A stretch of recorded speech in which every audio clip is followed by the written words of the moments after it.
guys, it's me again, Marcella, and welcome back to my channel.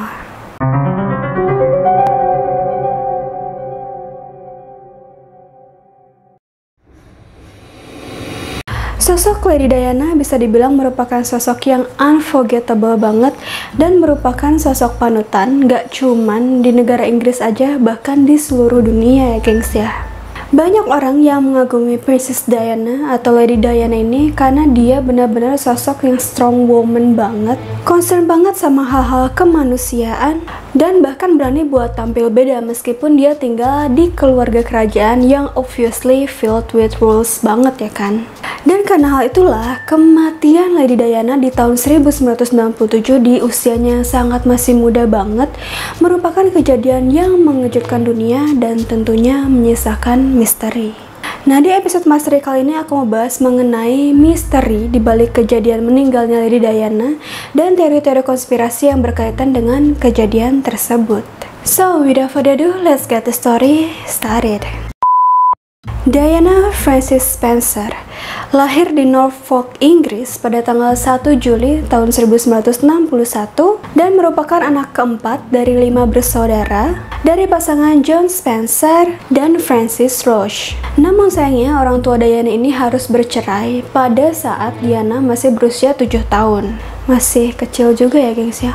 Nah, meskipun Diana bukan secara langsung keturunan bangsawan, keluarga Diana ini ternyata punya hubungan yang cukup erat dengan keluarga kerajaan Inggris atau the British Royal Family, karena ternyata nenek moyang Diana ini pernah bekerja di kerajaan Inggris atau melayani keluarga kerajaan Inggris. Nah, ternyata pertemuan Diana sama Pangeran Charles itu berawal dari ketidaksengajaan nih gengs. Karena awalnya Pangeran Charles ini ternyata memacari kakaknya si Diana, Sarah Spencer, dan bahkan Sarah lah yang mengenalkan Diana ke Prince Charles saat Diana berusia 16 tahun.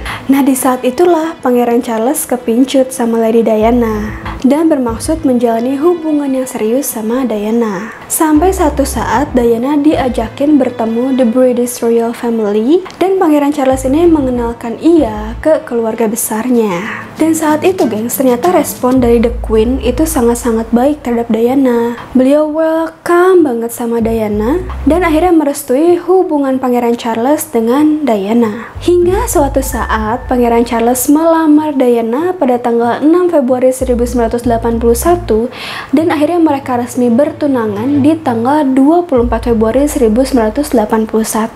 Dan jeng, weddingnya pun dilaksanakan 5 bulan kemudian, tepatnya tanggal 29 Juli 1981 di St. Paul's Cathedral. Dan memang benar-benar weddingnya tuh wow banget ya kan gengs, bahkan sampai dibilang benar-benar such a fairy tale wedding, karena memang faktanya Diana ini merupakan wanita Inggris pertama yang berasal dari keluarga non-kerajaan atau keluarga yang bukan bangsawan yang menikahi pewaris tahta kerajaan. Kebahagiaan Charles dan Diana pun bertambah ketika anak pertama mereka lahir di tanggal 21 Juni 1982 dan mereka menamai anaknya tersebut William Arthur Philip Louis Mountbatten Windsor, atau yang lebih dikenal dengan nama Prince William atau Pangeran William. Nah, selang 2 tahun kemudian, Pangeran Charles dan Diana pun dikaruniai anak kedua, tidak lain tidak bukan ya Prince Harry. Tapi sayangnya gengs, menjelang 5 tahun pernikahan mereka, badai rumah tangga mereka tuh semakin terasa, semakin berguncang, semakin berat. Infonya, Pangeran Charles ini berhubungan kembali dengan mantan pacarnya yang bernama Camilla Parker Bowles, yang mana sekarang ini udah jadi istri resminya ya gengs ya saat ini.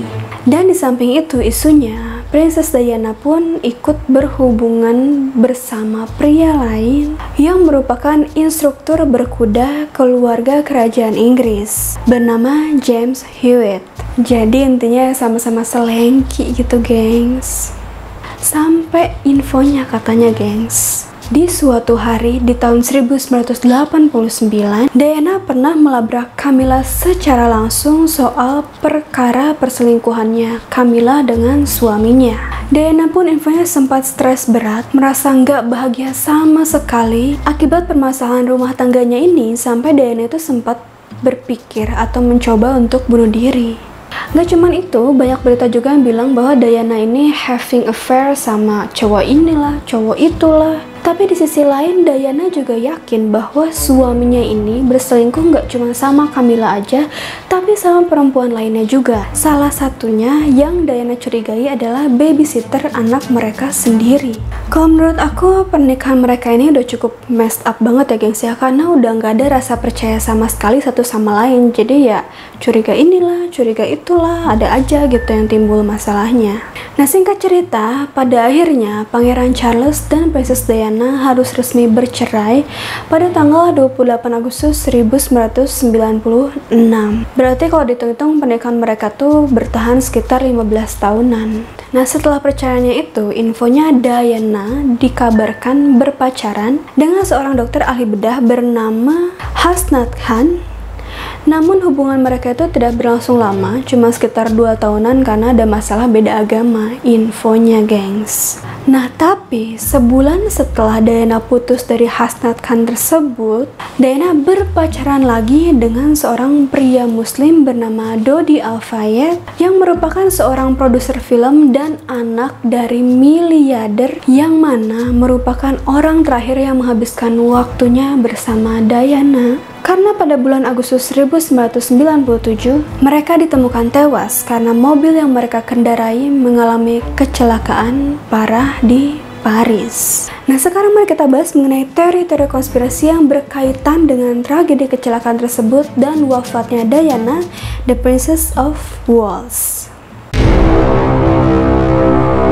Yang pertama, Diana sengaja dibunuh.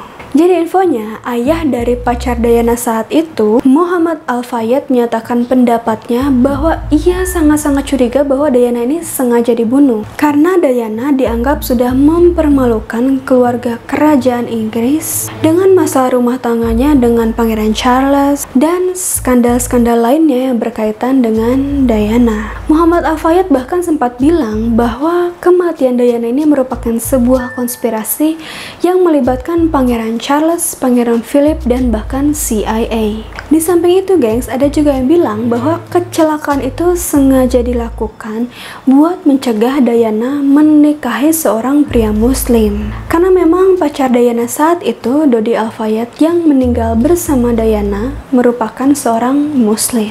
Meskipun polisi yang menyelidiki kasus tersebut tidak menemukan bukti kuat bahwa Diana ini sengaja dibunuh, apalagi oleh the royal family. Tapi ternyata gengs, mantan pacar Diana, James Hewitt, sempat mengaku ke polisi bahwa saat ia berpacaran dengan Diana, James pernah mendapat telepon-telepon asing dari nomor yang gak dikenal dan meminta ia memutuskan hubungannya dengan Diana.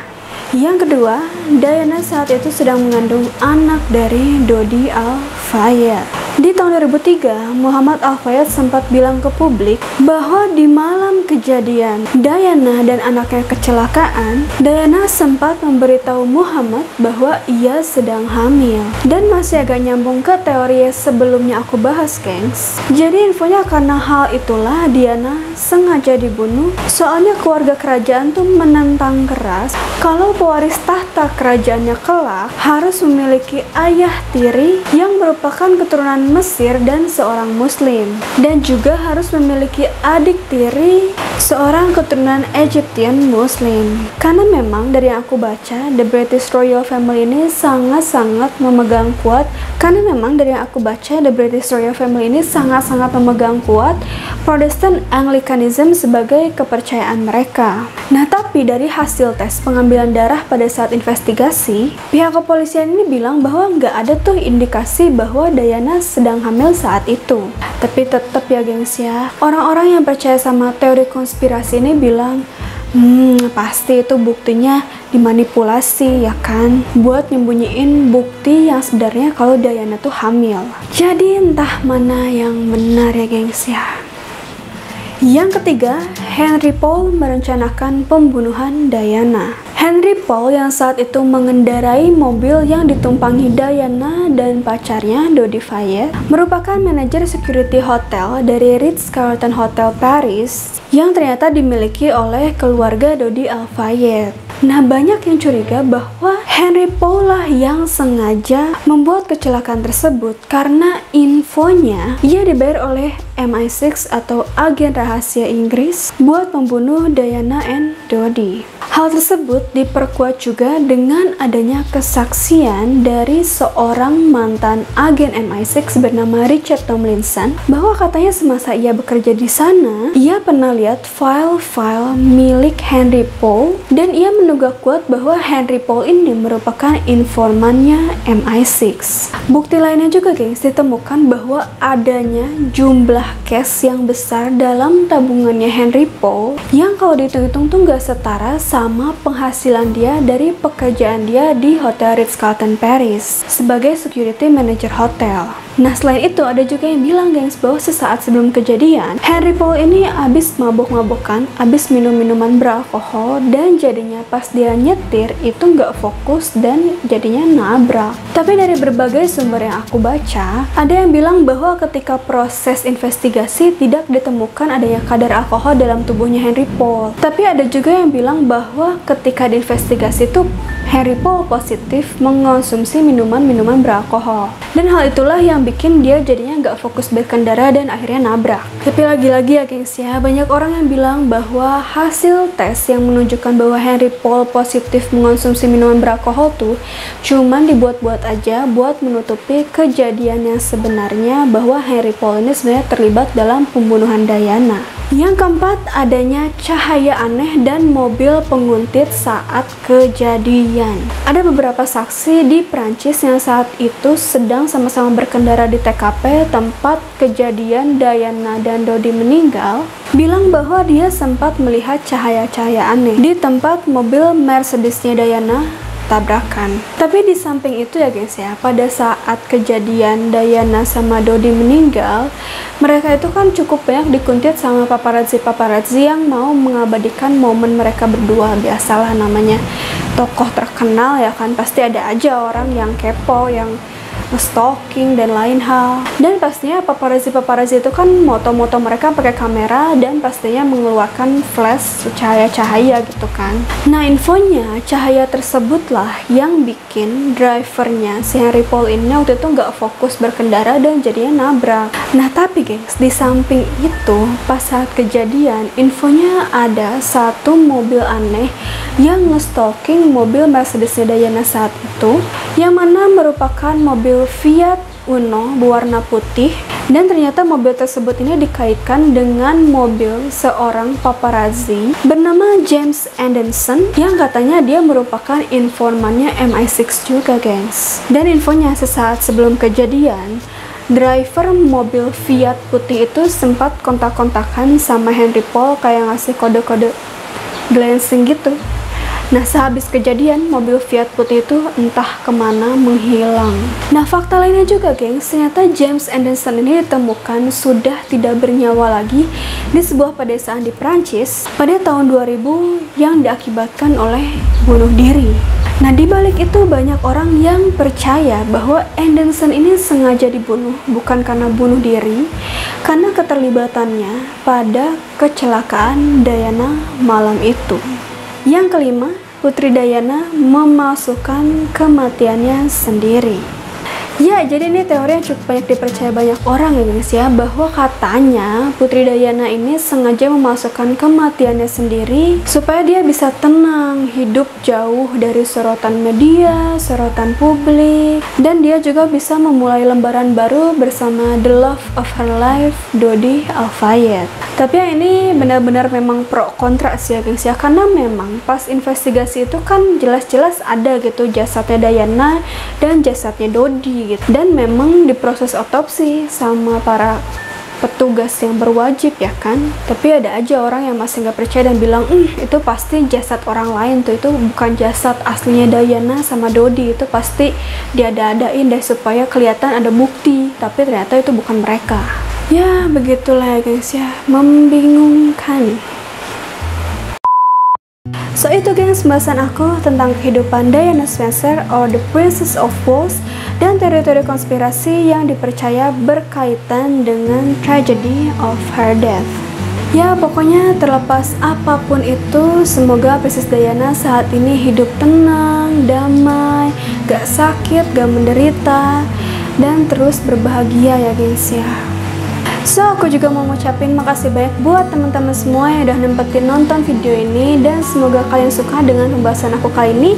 Dan jangan lupa juga klik thumbs up kalau kalian suka dengan video ini, dan juga share ke sosial media yang kalian punya, supaya nggak cuman kalian yang tahu tentang video ini.